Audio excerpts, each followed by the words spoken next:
여러분, 평생 모은 돈으로 부동산 딱 한 채 샀어요. 매입사랑 상관없이 강제로 돈이 묶여서 팔지도 못하고 이자만 내다 파산하면 어떨까요? 심지어 아파트 가격은 올랐는데도요. 이는 재개발과 재건축을 똑같이 새집 짓는 사업이라고 생각했기 때문이에요. 이 두 개는 법과 규칙이 완전히 다른 세상입니다. 오늘 딱 10분만 집중해주세요. 남들은 수억 원의 세금 폭탄을 맞거나 아파트를 팔지도 못할 때 여러분들은 이러한 오류를 피해갈 수 있을 겁니다. 지금 바로 시작합니다. 안녕하세요. 재개발 재건축 투자한 남자입니다. 부동산 투자의 가장 기본이자 첫걸음, 바로 재개발과 재건축의 차이를 이해하는 건데요. 오늘 이 영상 하나만 끝까지 보시면 여러분들도 부동산 고수들처럼 여긴 재건축이니까 이렇게 접근해야지, 여긴 재개발이니까 이게 중요하네 하고 완벽하게 구분하실 수 있게 될 겁니다. 오늘 말씀드릴 핵심은 총 4가지입니다. 첫 번째, 점과 면의 차이. 두 번째, 재개발 재건축의 조합원 차이. 세 번째, 재건축 초과이익 환수제. 네 번째, 전매 제한. 그럼 바로 시작해 볼게요. 가장 먼저 재개발 재건축의 태생적인 차이를 아셔야 됩니다. 아주 쉽게 설명드릴게요. 재건축은 점이고 재개발은 면입니다. 재건축은 도로나 공원 같은 인프라는 잘 되어 있는데 딱 그 아파트만 낡아서 부수고 새로 짓는 겁니다. 사적인 성격이 강하죠. 반면 재개발은 어떨까요? 골목길에 소방차도 못 들어가고 주차장도 없고 동네 전체 인프라가 엉망인 곳을 싹 다 밀어버리고 완전히 새로운 동네로 탈바꿈시키는 겁니다. 공익적인 성격이 아주 강하죠. 이 성격 차이 때문에 사업의 출발점이 완전히 다릅니다. 재건축은 인프라가 멀쩡하잖아요. 그래서 정부에서 정말 건물이 위험해서 부숴야 되는지를 검사합니다. 이게 바로 그 유명한 안전진단입니다. 재건축의 첫 관문이자 큰 허들이죠. 하지만 재개발은요? 동네가 이미 열악한 걸 누구나 알고 있어요. 그렇기 때문에 안전진단은 필요 없습니다. 그냥 건물이 얼마나 낡았는지, 노후도만 충족되면 구역이 지정됩니다. 투자를 하실 때 여긴 재개발 추진구역인데 안전진단 통과했나요? 라고 물어보시면 부동산 시장님께서 이분 초보구나 하실 겁니다. 절대 헷갈리시면 안 됩니다. 자, 그럼 이제 구역이 지정되고 조합을 설립한다고 쳐볼게요. 여기서 진짜 중요한 차이가 나옵니다. 바로 조합원 자격입니다. 재건축은요, 동일의 한 사람만 조합원이 됩니다. 만약 내가 재건축을 반대한다? 그럼 조합원이 될 수도 없고 조합은 내게 그럼 네 집을 팔고 나가라 라고 할 수 있습니다. 이걸 법정용어로 매도 청구권이라고 합니다. 즉 끝까지 반대하며 강제로 집을 팔고 나가야 되는 거죠. 가능하면 분담금을 내고 새 집을 받는 게 좋지만 현금 청산을 선택하시는 분들도 가끔 있는데 이러한 분들은 이전 영상을 보시면 많은 도움이 되실 겁니다. 근데 재개발은 무시무시합니다. 아까 제가 재개발을 공익사업이라고 했었죠? 즉 강제가입입니다. 구역 안에 토지나 건축물을 가지고 있다면 내가 사업에 찬성을 하든 반대를 하든 무조건 조합원이 됩니다. 나는 새 아파트 필요 없고 그냥 여기서 평생 살 거다 라고 버텨도 소용이 없습니다. 공공의 이익을 위해서 동네를 엎는 거라서 개인의 반대 사업을 멈출 수 없기 때문이죠. 결국 나중에는 수용을 당하고 현금 청산을 당하게 됩니다. 이걸 투자 관점에서 보면 어떨까요? 재건축은 매물을 살 때 조합원 분양 신청 전 이 매물이 조합 설립에 동의한 매물인지 확인하는 과정이 필요합니다. 다만 재개발의 경우에는 구역 내 소유자면 무조건 조합원이니까 이런 리스크는 조금 덜한 편이라고 보시면 될 것 같아요. 물론 다물권자 예외 등은 있기에 이러한 부분은 위의 링크에 피하된 재개발 4가지를 참고해주시면 감사하겠습니다. 세 번째 차이점, 여기서부터는 여러분의 지갑 그리고 수익률과 직결됩니다. 눈 크게 뜨고 들으세요. 바로 초과이익 환수제 제초안입니다. 재건축 아파트를 사서 집값이 엄청 올랐다고 쳐볼게요. 나라에서 이렇게 말합니다. 네가 잘해서 오른 게 아니라 우리가 재건축을 허가해줘서 주변 집값까지 같이 오른 거잖아.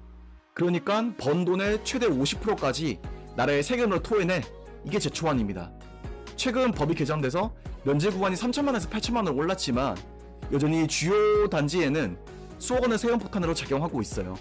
그리고 추가적으로 이러한 재건축 초과이익 환수제는 매도를 한다고 해서 납부한 세금이 아니라 완공만 되면 내야 되는 세금입니다. 그렇기 때문에 사실 이러한 부분이 만만치 않게 부담으로 작용할 수밖에 없어요.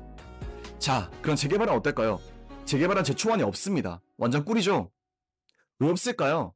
아까 첫 번째로 돌아가 볼게요. 재개발은 동네를 싹 밀고 도로 깔고 공원 만들고 임대주택 지어서 나라에 바친다고 했잖아요. 이걸 기부 체납이라고 하는데 재개발은 이미 공공의 기여를 엄청나게 하기 때문에 이익을 따로 환수하지는 않는 겁니다. 그래서 수익성만 보고 나면 재개발의 세금 면에서 훨씬 유리한 포지션을 가지게 됩니다. 마지막 4번째, 시전 투자에서 가장 많이 실수하시는 부분입니다. 그리고 최근에 개정이 됐기도 하고요.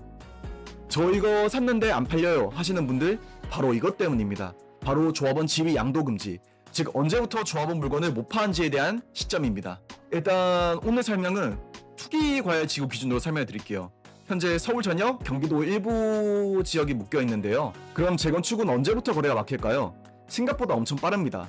먼저 안전진단을 통해서 재건축의 첫 번째 관문을 통과하고요. 두 번째는 조합 설립 인가가 있는데 이때부터 재건축의 경우에는 집을 팔아도 산 사람이 조합원 권리를 못 받습니다. 즉 현금 청산 당하는 거죠. 사업 극 초기부터 발이 묶이는 겁니다. 반면 재개발은요? 재개발은 그 다음 단계인 사업 시행 인가 그리고 관리 처분 인가까지 가서 재개발에 대한 거래가 금지되게 됩니다. 즉 재건축보다 훨씬 뒤쪽이죠. 관리 처분 인가는 쉽게 말해 누가 몇 평짜리 새 아파트를 받을지 다 정해지는 거의 막바지 단계입니다.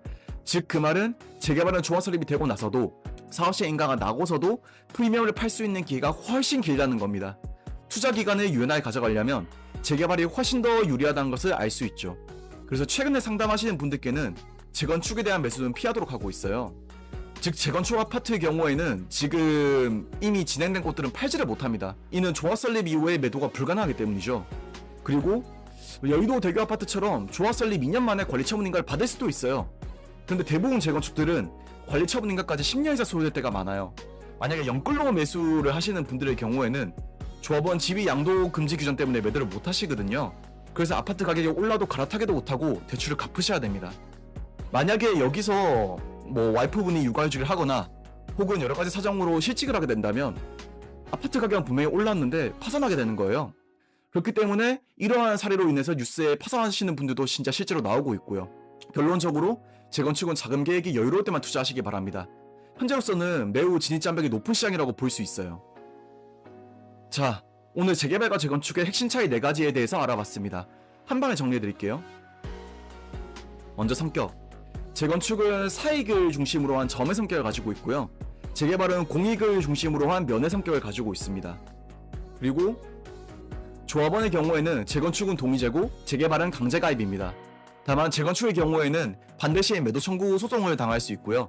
그리고 재개발의 경우에는 무조건 현금 청산만 선택이 가능하기 때문에 보통은 아파트 분양을 받기 싫으면 매도를 하는 경우가 많아요. 그 다음으로 재초안입니다. 재건축의 경우에는 최대 50%까지 세금 폭탄이 있어요. 그리고 이러한 세금을 아파트 완공을 하고 난 뒤에 납부해야 된다는 점 잊지 마세요. 그리고 재개발은 이러한 세금이 없습니다. 그렇기 때문에 양도소득세만 나중에 매도하실 때 납부하시면 되고, 그리고 재건축의 경우에는 재초안을 낸다고 해서 양도소득세가 부과되지 않느냐? 또 그것도 아닙니다. 양도소득세도 나중에 따로 내야 되기 때문에 이러한 부분에서 세금이 상당히 부담된다고 볼 수 있어요. 마지막 전매 제한입니다. 재건축의 경우에는 조합 설립 이후 즉시 금지가 됩니다.